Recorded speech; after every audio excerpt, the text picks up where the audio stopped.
Trump orders immediate steps to boost coal, nuclear plants. President Donald Trump attends a change of command ceremony at the U.S.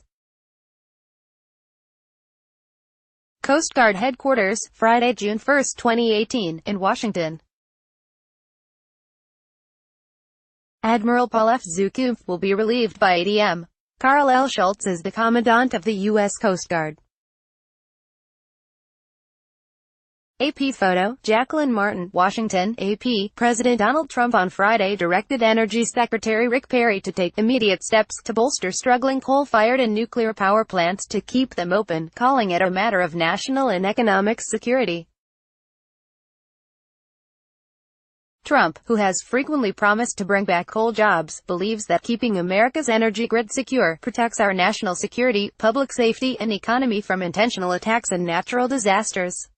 White House Press Secretary Sarah Huckabee Sanders said in a statement. Impending retirements of coal-fired and nuclear power plants are harming the nation's electric grid and reducing its resilience, and the president wants immediate action to stop the loss of these resources. Sanders said. Environmental groups decried the support for coal over cleaner energy sources, while energy industry groups warned that it could raise prices. The directive comes as the Trump administration considers a plan to order grid operators to buy electricity from coal and nuclear plants to keep them open. The plan would direct regional transmission operators to buy power from coal and nuclear plants for 2 years to ensure grid reliability, promote the national defense and maximize domestic energy supplies. The Energy Department action, if ordered, would represent an unprecedented intervention into U.S. energy markets. A draft memo urges federal action to stop the further premature retirements of fuel-secure generation from coal and nuclear plants that have struggled to compete with natural gas and renewable energy sources such as wind and solar power. The Associated Press obtained a copy of the memo. The plan would exempt power plants from obeying a host of environmental laws and spend billions to keep coal-fired plants open. A diverse group of energy industry groups, including oil, natural gas, solar and wind power, condemned the proposal, saying it would raise energy prices and distort markets. Unprecedented government intervention in the energy markets to support high-cost generation will hurt customers by taking more money out of their pockets rather than letting people keep more of what they earn, said Todd Snitchler of the American Petroleum Institute, the top lobbying group for the oil and gas industry. Orderly power plant retirements do not constitute an emergency for our electric grid, said Amy Farrell, vice president of the American Wind Energy Association. Farrell called the draft plan a misapplication of emergency powers, and said, "There's certainly no credible justification to force American taxpayers to bail out uneconomic power plants." But Robert Murray, chairman and CEO of Murray Energy Corp., the nation's largest privately owned coal company, hailed the White House announcement. Murray has been seeking emergency action to boost his industry since last year and has met with Trump to argue that federal help was needed to avert thousands of layoffs and maintain the reliability of the electric grid up and down the East Coast.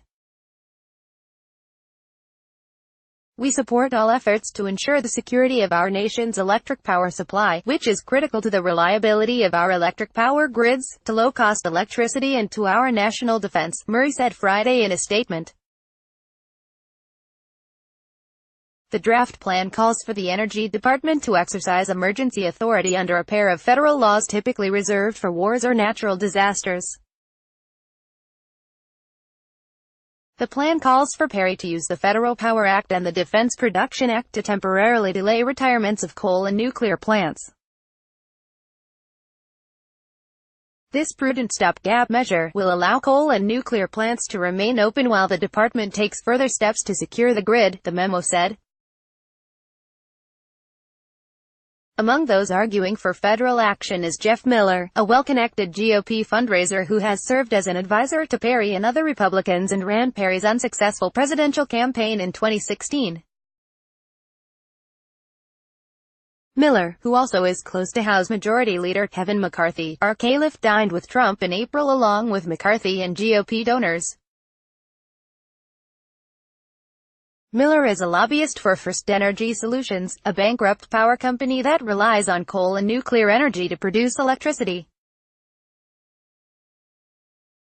Ohio-based First Energy is the largest customer for Murray's Ohio-based coal company and has joined with Murray to seek federal help.